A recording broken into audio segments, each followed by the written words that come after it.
Welcome back to Mel Goodness. Today we will be making super soft butter cake. Also, thank you so much for the new subscribers. We have gained like 250 plus subscribers for this month. And I would like to say also that it's my birthday today. For those of you who's new to my channel and haven't subscribed yet, please subscribe, like and share this video, and give it to me as your birthday gift. Again, thank you so much and enjoy watching.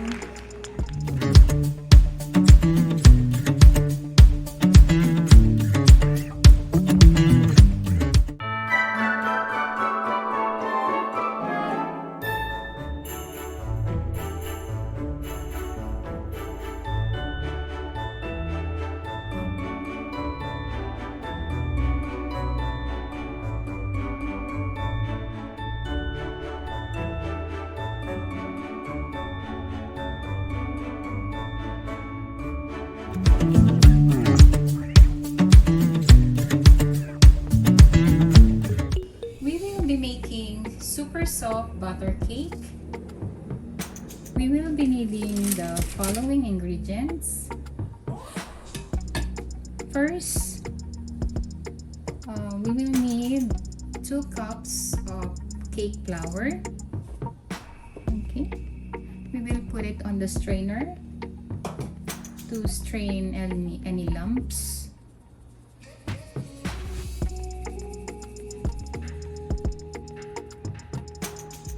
Okay, then we will add our 1/2 cup of sugar.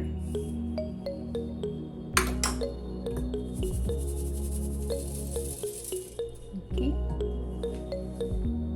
and our 1 teaspoon of baking powder.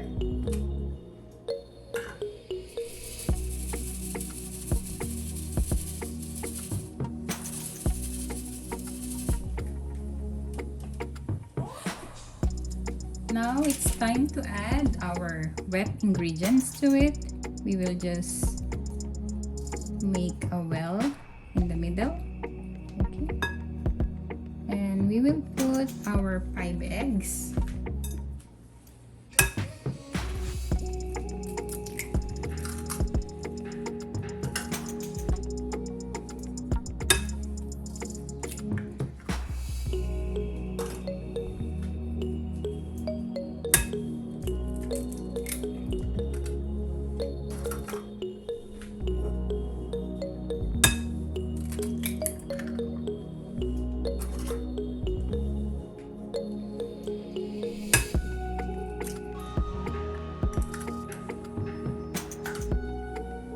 Then we will add our 1/3 cup of milk.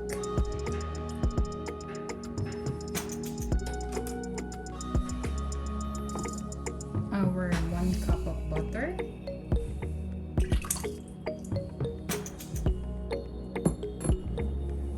And a drop of vanilla extract.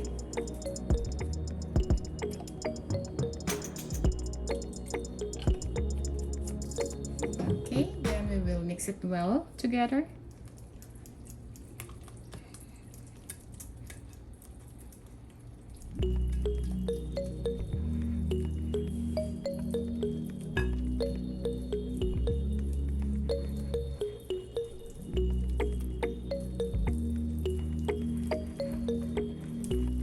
Okay, we just want to make sure that all ingredients are well incorporated.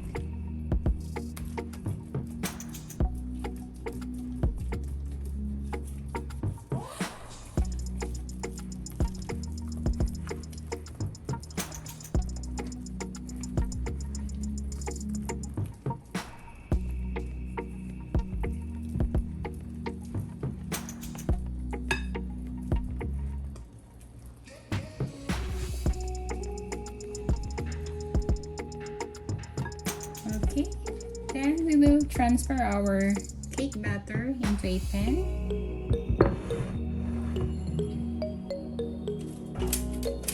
as you can see, we put in oil on the bottom and parchment paper on top. So we can easily remove our cake when it's baked already. So we'll transfer our mixture here in the pan.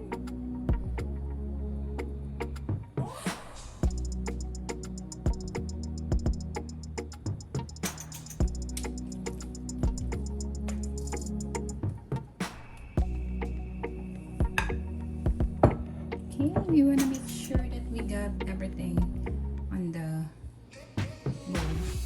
Now we did transferred our batter into the pan, and we shake this a little bit just to remove the extra air. And we will bake it in 350 degrees for about 30 to 40 minutes. Of course, before we put our cake in the oven, we should preheat the oven on 350 degrees for like 5 to 10 minutes. Now we will put our cake batter into the oven.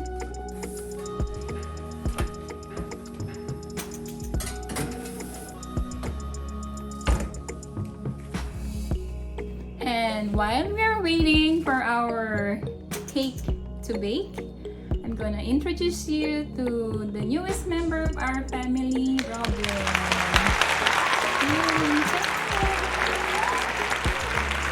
He's a Shih Tzu.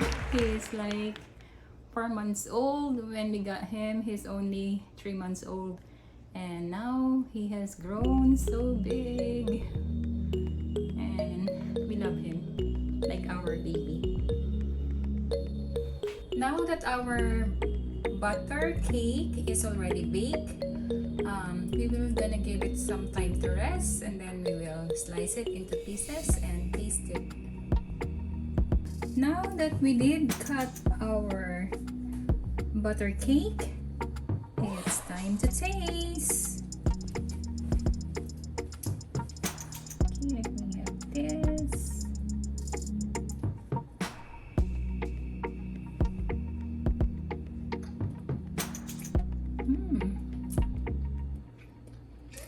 Super soft,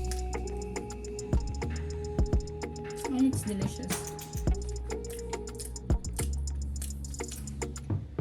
Tastes like butter. It's good partnered with coffee or tea.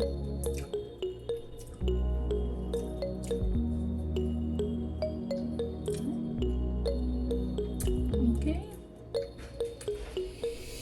As you can see, it's soft. Okay, thank you so much for watching, guys. If you like this video, please click the like button, share and subscribe. Take care and God bless. Bye.